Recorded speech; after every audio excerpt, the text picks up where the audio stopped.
Imagine walking into your basement and discovering a hidden doorway that leads to a city buried nearly 280 feet underground. A city that once sheltered 20,000 people. Why did ancient humans choose to live so far beneath the Earth's surface? Let's uncover the mystery. In 1963, a man renovating his home in Cappadocia, Turkey, stumbled upon a hidden passage. What he found was astonishing. The entrance to Derinkuyu, the largest underground city ever discovered. Carved into volcanic rock, it stretched 18 stories deep, about 280 feet below the surface. The underground city at Derinkuyu could be closed from the inside with large rolling stone doors. Each floor could be closed off separately. The room with the barrel-vaulted ceiling, possibly a school. The city could accommodate up to 20,000 people and had amenities found in other underground complexes across Cappadocia, such as wine and oil presses, stables, cellars, storage rooms, refectories, and chapels. Unique to the Derinkuyu complex is a spacious room with a barrel-vaulted ceiling located on the second floor.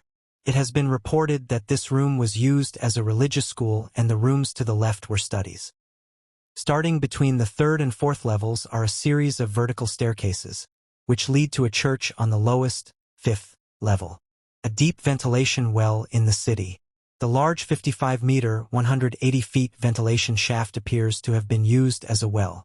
The shaft provided water to both the villagers above and, if the outside world was not accessible, to those in hiding.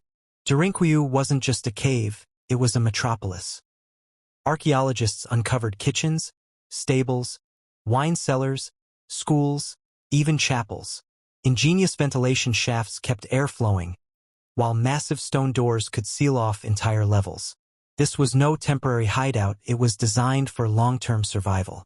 Caves might have been built initially in the soft volcanic rock of the Cappadocia region by the Phrygians in the 8th to 7th century BC. When the Greek language replaced the Phrygian language there in Roman times, the inhabitants expanded their caverns to deep multiple-level structures, adding the chapels and Greek inscriptions. The city at Derinkuyu was fully formed in the Byzantine era, when it was heavily used as protection from Arab Muslims during the Arab-Byzantine Wars, 780 to 1180 AD. The city was connected with another underground city, Cappadocia, through 8 to 9 kilometers, 5.0 to 5.6 miles of tunnels.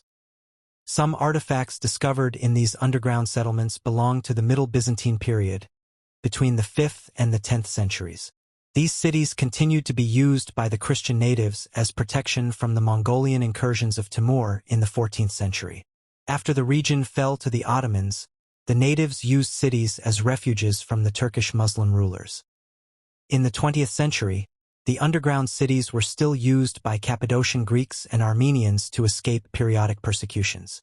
Richard McGillivray Dawkins, a Cambridge linguist who conducted research from 1909 to 1911 on the Cappadocian Greek-speaking natives in the area, recorded such an event as having occurred in 1909.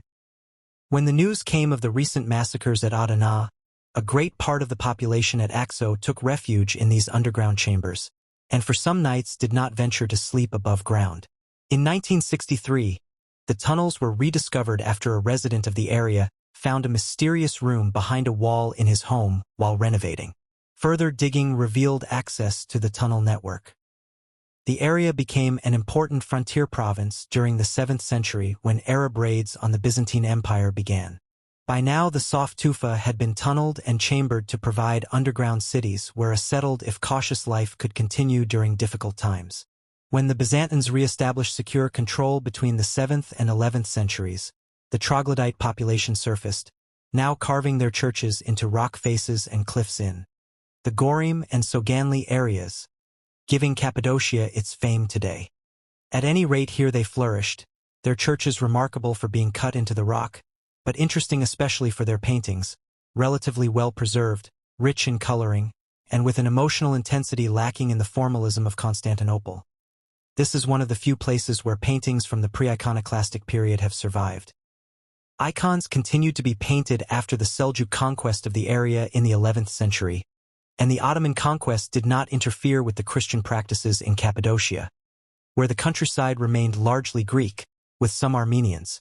But decline set in and Gorim, Ilara and Soganli lost their early importance. The Greeks finally ending their long history here with the mass exchange of populations between Turkey and Greece in 1923. Derinkuyu wasn't alone. Across Cappadocia, archaeologists have found over 200 underground settlements. Together, they form a hidden world beneath the earth, connected by miles of tunnels. It's possible entire populations vanished below ground during times of crisis.